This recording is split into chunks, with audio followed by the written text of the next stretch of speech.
Welcome to the Liberation Lab podcast, insights and interviews for the disruptive educator.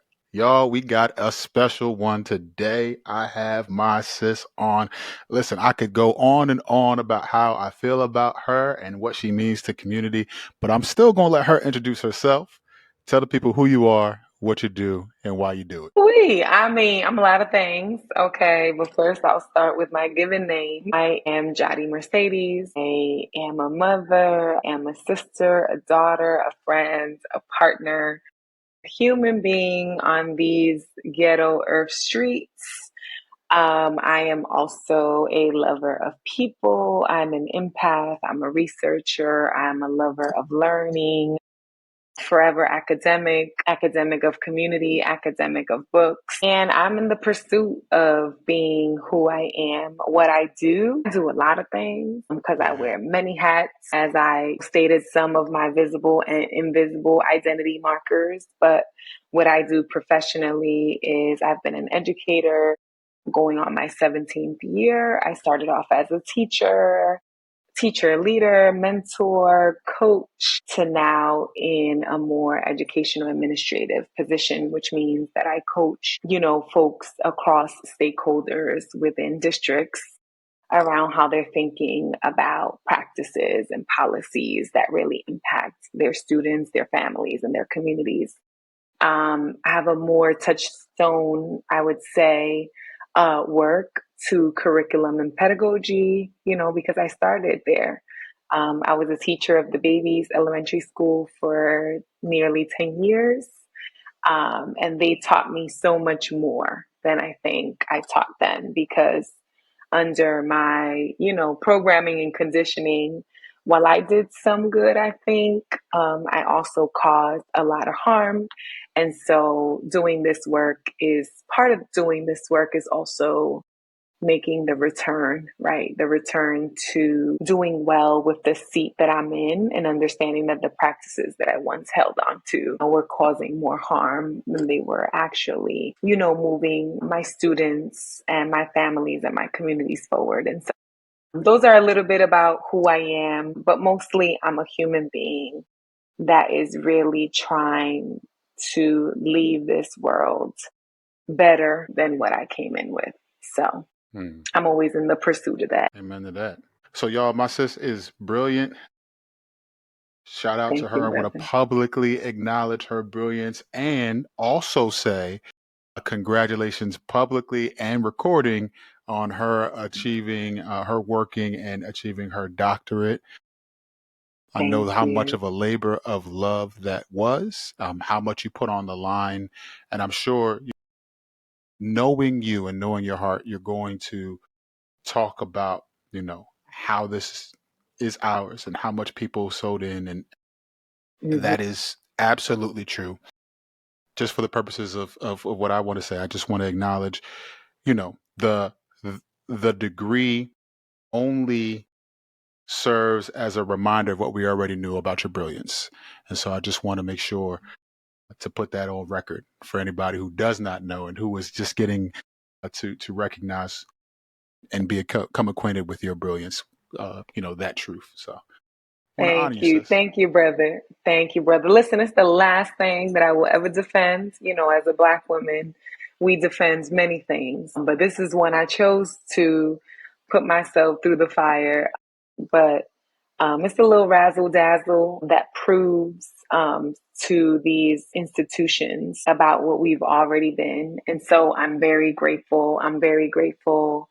As I said previously, to my people, to my family, to my community, to my sisters that really held me through this process, that really mentored me through this process, and still do. And so this is a community win. This is a collective win. And, this is us. This is ours. I didn't do this on my own, and I'm still not doing it on my own. So I appreciate you. Yes, the countless hours, the blood, sweat, tears, all those things, actually. It's important to say and name it. And I also didn't go through it alone. So I'm very grateful for those that were there for me, that sent care packages, that sent gift cards for food, sent notes, that sent, their well wishes, their prayers, their guidance, their love. I'm very grateful to community and I'm very grateful, brother. So thank you. I appreciate it. And it's the razzle dazzle now. It was the razzle dazzle on the Absolutely. name, but it's still the work. The work is the work. Now I'm just able to, because of the way the systems work, I'm able to get through more doors so that I can leave them open for those that are coming along with me. For sure. For sure. So I encountered, obviously, through us being in the community, reading through and witnessing your work as you co-authored the article that we are referencing, kind of as a backdrop for our discussion. All we need is one mic, a call for anti-racist solidarity to deconstruct anti-black racism and educational leadership. Whoo, Lord! I mean, the title is heavy. You know what I'm saying? The title, you saying some things, all right? Even in the title. So talk to me. What inspired you to co-author this work, and what were your hopes? What are your hopes as folks continue to encounter this work for putting pen to paper or fingers to keyboard to put this brilliance forth? Well, I mean, that article, shout out to Dr. Soribel Henao, who actually, again, Black women need Black women to thrive. And I'm so grateful for the Black women in my life that allow for me to thrive spiritually, physically, emotionally, and psychologically. I really want to thank them. Shout out to Dr. Soribel, who was really thinking of putting out this article for a leadership journal around us thinking about leadership preparation and why that was so important for us to be curious about, and how the research was moving forward into thinking about how do we really center this idea of like anti-racism within the context of leadership preparation, right? If we want to do anti-racist work within school systems, then how are we really thinking and considering what that work looks like in leadership preparation programs across the nation? So, we were really determined to, put out a piece that really gets folks curious about, one, that work, and two, the folks and the researchers that were really doing that work even before we decided to write this article together. I mean, this article was some years ago, is actually the backdrop of my own research. I'm not sure that I would use the term anti-racism anymore. I think under the context of the anti, my research was more closely connected to how are we critically and responsive, right? Instead of being anti something, what are we working towards? And so, but when you know better, you do better. And how to be an anti-racist was really at the backdrop. Shout out to Ibram Kendi and his work and his research, really at the backdrop of the movement of, and many other researchers before that, but, really at the backdrop of us thinking about how does leadership preparation programs in the context of leadership, specifically the principalship, look like when we're thinking and considering to change the experiences of students, families, and communities, right? If leadership preparation programs are deeply colonial and are not centralizing race, then how are we expecting leaders who then sit in the principal position to really have or be equipped with the strategies that they need, right, to fight against racism or to centralize race when they're thinking and considering policies or structures or curriculum decisions when it comes to their communities? And so, shout out to Dr. Soribel Henao, who really, it was her idea to think about the hip hop element and using Nas in terms of the lyrics to that title, but really resonated with us around the concept of solidarity, right? The concept of all you need is one mic is really us thinking and considering is, what does anti-racist solidarity look like when we're thinking structural and institutional and systemic change, when it actually comes to preparing leaders that are going to be working with and alongside communities that are dealing with racism, that are dealing with the deep impacts of, this hurt and harm to communities, particularly Black, Indigenous, and racialized communities of color that disproportionately are affected because of this endemic disease in our nation. And so, that research was how we were calling in leadership preparation programs to consider not just one social justice class, not just, one course around, but really how are all courses within leadership preparation really centralizing race and the impact of racism when it comes to preparing leaders to lead schools. I think about that, we were talking before I hit record about just the journey of being, assistant principal at my school for the last couple of years and now transitioning into the principal seat. And one of the things that I find is it's almost designed, right? Like if you've ever seen like the animal documentaries with the meerkats, right? And they're foraging, they're on all fours, they're doing work, they're in the ground, whatever have you. But when they want to know what's coming, want to know if there's danger, or even, where their people are, they stand up on their hind legs and look out on the horizon, right? And I find that when I am in the institution of schooling, and I'm using that on purpose, that there's so much that I have to do that keeps me foraging on the ground, but I need those moments where I can look up on the horizon to be able to navigate better, to see, to dream, to freedom dream. And sometimes those opportunities are not there as much as I would like them to be. And so when I think about your work and I think about all the things that you stand for, knowing you and being blessed to be in community with you, I think about a call, right, to be critically race conscious and what that means for not just those you serve, but for yourself first.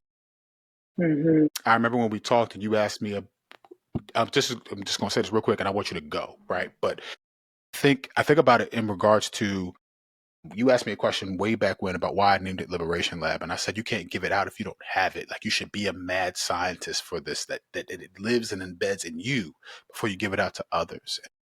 And so I want you to speak to that. I know you got something on your heart, but I would also want to ask, like, for folks who are listening and are like, what does that look like? How do I evaluate myself? How do I begin this work? What does that look like? Could you kind of paint a picture for us in terms of how to develop? Go ahead, though. So one of the and thank you for that question, because that's really at the foundation or the root, is like, how do we garner curiosity about ideas about who we are, right?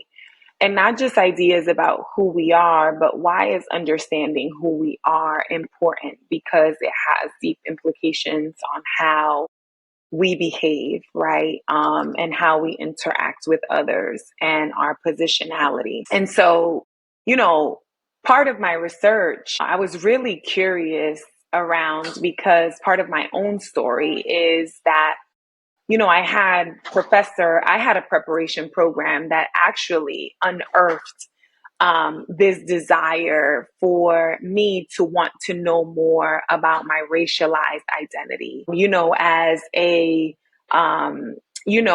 Dominican parents who immigrated here from the Dominican Republic to the United States, being American, but also being racialized, right? At that time, folks racialized the identity Latinidad or Latinx. That is not a race. And so I was beginning to become very curious as to my own racialized Black identity and being at the intersections of, my ethnicity, my culture, and what that meant under the context of the United States, right? When growing up, folks are telling me that I am Spanish, knowing that I had no family members from Spain, but knowing that I spoke Spanish. And so really being in a leadership program where, shout out to Dr. Mark Gooden, one of my advisors, one of my committee members of my dissertations, one of my forever mentors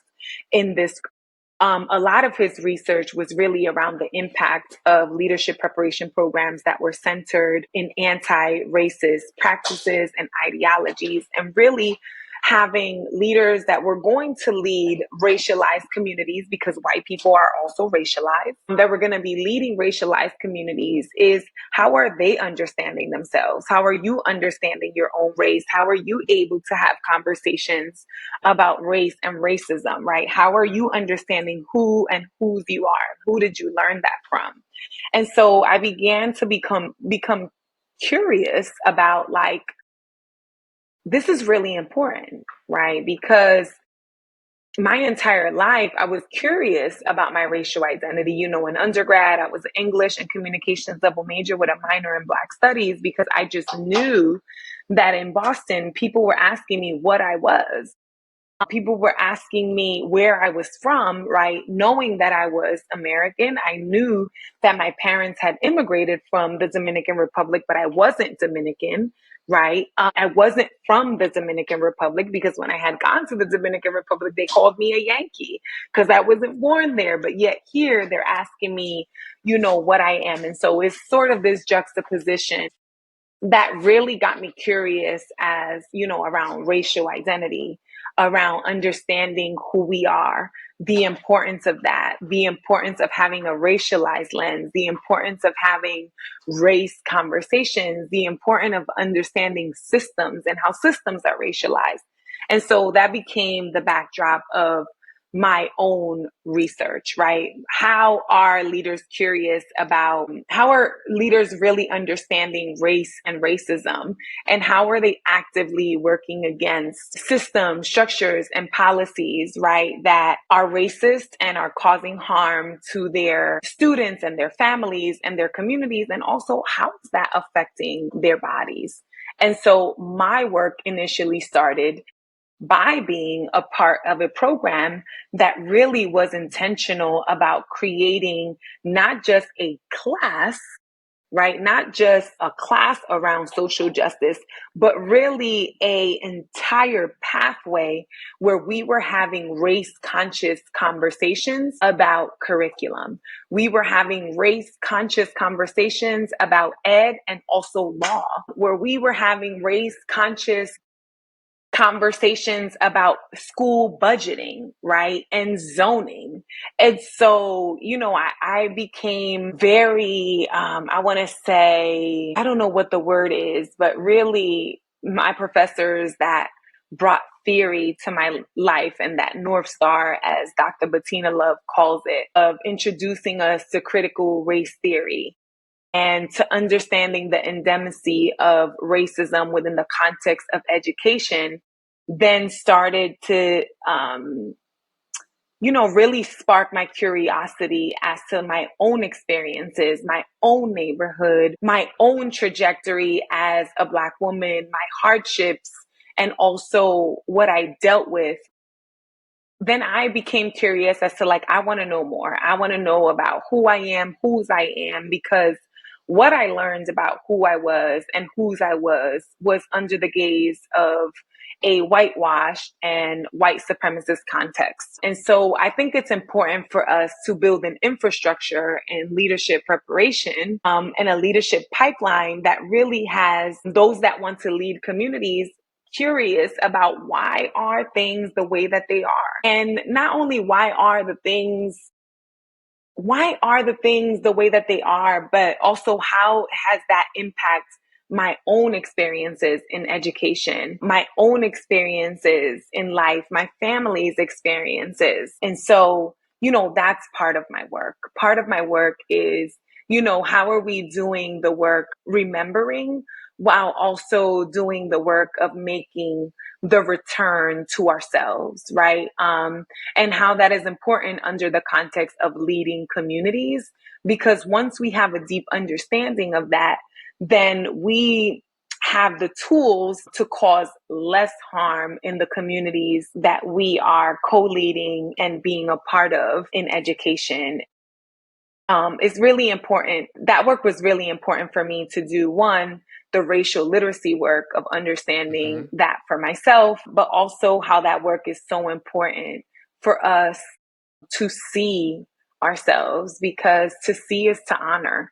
And if we cannot see ourselves and other people, then we cannot do the work of leading communities. You know, one of the beautiful things that came out of my research and my beautiful garden of leaders that were really deeply intentional about doing critically race conscious work is, you know, all of the leaders that were a part of my research were racialized as Black, and they had a really deep sense of who they were, right? And, you know, their mothers and other mothers were so foundational to that practice of really building the foundation for them as to why the work of liberation and social justice was so important. But also they were the model and the mirror of Black women that, one, were protecting their families, Black women that were advocates, you know, in experiences or moments of injustice, right? But really Black mothers and other mothers that were helping those Black leaders in their upbringing remember and making the return to themselves and the importance of their Black identity and the importance about who they were and whose they were. And so in turn, these leaders know that real importance of doing that work within their own communities. And so, yeah, you know, part of that work is understanding ourselves, is understanding racial literacy, is understanding the impact of race within our context, is understanding the experiences of racism and anti-Blackness. And, you know, how are we intentional and at the front lines of doing that work? And so once I became more curious about that work, then I became more curious about reading folks that were doing this work for decades. And Yeah. so, you know, it's really at the foundation of my work and how we think and consider what does leadership look like when we really centralize race. And we're really intentional about, you know, really restructuring, reconstructing environments that allow for students to thrive, that allow for students to have joy, that allow students to really have not schooling, but really education where they're able to be curious, where they're able to think critically, big C, you know, not little c, where they're able to think critically about power, about systems, about structures, where they're able to, you know, really build cultures of intellectualism within their own communities and think deeply about themselves, about other people, you know, build their emotional intelligence. So all of these things really was, really was at the forefront of my work, and how we should all move towards thinking about that in a deep, intentional way. I think first, so much was shared there. Thank you for just lacing us with that that wisdom there, and for real, I hope people who are listening, you know, go back, re-listen to everything you just said again. But even as I'm processing in this moment, I'm thinking about there was a sister by the name of Gertrude Elise McDougald Ayer. She was one of the first Black women principals in New York. And some of her work before it was culturally responsive teaching and before it was, you know, all the things that we now have as buzzwords in education, she had community alliances and folks who were working with just deep levels of joy and community. And, you know, I think about her work in regards to what you said, right? Because even now, as I am thinking through the things that we have to navigate as a leadership team to create the space for joy and ingenuity and creativity and life and all the things that I want to see happen in a school that I'm a part of. I think about folks like her who, one, went and did it, right? So I can dream and believe it's possible because I can look and see folks who have done it, right? And I think that that needs to be said. But two, also think about what you said with regard to the solidarity needed to endure, to rise above, and to dismantle these systems that work against creating these types of spaces you're talking about. For folks who are listening to us and listening to you in particular, what advice do you have for leaders who are getting a hold of their critical race consciousness? They are now kind of waking up, if you will, from a bad dream and looking at the landscape and saying, well, how do I begin to tackle this? What do I do? Well, a lot of folks want like the quick fix or the answer. Checklist. And, it's just the pursuit of doing this work, right? If you know that you are now starting this work, keep doing this work, right? Keep unlearning, right? Keep decolonizing, right? Keep asking yourself the tough questions while also and actively making the changes, right? And so, if you know that your curriculum or if you know that there are some practices that are causing harm because now you have an awakening or your consciousness is sort of developing, then what are the structures that are you developing within your community that is really interrogating those practices, that's really interrogating the experiences of your students? Is your community, are your parents, involved in a meaningful way, not in a performative way, not through one survey, not through one shot deals, but really just thinking and considering how are the people that you are serving, the folks that you are serving, that you are leading, right? The co-leaders within your community. How is that work collaborative, right? How are you constantly asking the tough questions, right? How are you being vulnerable to the mistakes that you make, right? Even this article, as you highlight, I know that once I write something and once I put it out in the world, I'm like, don't ever read it, because I know that tomorrow, I'm going to know something more. I may not use a particular language that I used yesterday that I will use tomorrow, right? Because I'm still working through the way that, my conditioning and my socialization has had a hold on me. And so, I would say, it's just sitting in the and space and really fumbling through Mm, work, mhm, fumbling through like mm, the work of how are we interrogating the experiences of our students? Are our students really, yesterday I was part of a beautiful conversation with some high school, brilliant high schoolers, and talking about, their experiences around, uniforms and the autonomy to their bodies, right? The way that they're talking infrastructure, right? And the architecture of their buildings and the water and the facilities that they are, coexisting with that they don't deserve, right? Talking about testing and how often and, every 2 weeks they're constantly tested, and, the lack of funding and curricular, extracurricular activities. And so listening to these young folks is like, man, these are the experiences of our young people.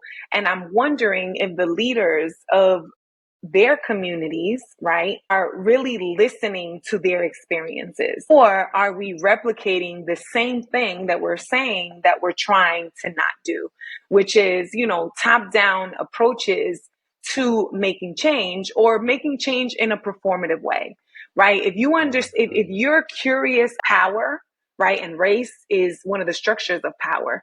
If you're curious around power, your position and your positionality as leader of the school is also a power position. And so you can also create harm if you don't have a deep level of awareness around that positionality, or your racialized positionality, even in that position. And for so, sure. my advice is, do the work of understanding, like, who are you? Whose are you? How do you know? Who taught you? What are you curious about? And then how are you also actively doing the work? How are you understanding race? How are you understanding your own racial identity, right? How are you understanding race under the context of the communities that you lead? How are you understanding racism and the experiences of your communities, right? And how are you actively working against it, right? Are you acquiescing, or are you really making the tough decisions that are really going to garner some meaningful change within your community, right? One of the things that I was really humbled by to hear from the leaders that are doing this work is that they were really intentional about being at the front lines of making policy changes, systemic changes within their systems, structural changes, whether that was hiring, whether that was curriculum, whether that was facilities changes, whether that was the environment, the way that the environment looked, whether that was addressing teacher mindset, professional development for their communities. We can, our communities are really depending on it. And we have to really think about how are we actively disrupting, Mm-hmm. harm Mm-hmm. that's really, racism kills. It's killing us spiritually, emotionally, mentally, psychologically, and our babies. It steals from them. It steals their imagination, their joy, their ability to see possibility. And, we have to actively be on the front lines of doing that work together. And so if you're in a leader of a school, how are you actively having racialized conversations? How is race That part. centered within the context of your professional learning, for all professional learning, for your data conversations? What data are you looking at? What data cements racist ideology, right? What data cements anti-Blackness within your community, right? How are you constantly, inviting folks to think and consider things differently? And so, that would be, my advice. How are we constantly in the pursuit, you know, of doing that deep work, of doing my Sure. sister's work, shout out to Yoli, who's also Celie Ruiz, who's one of my mentors, my sister is one of my other mothers in this work. How are we doing that excavation and that archaeology of the self, Of right? self.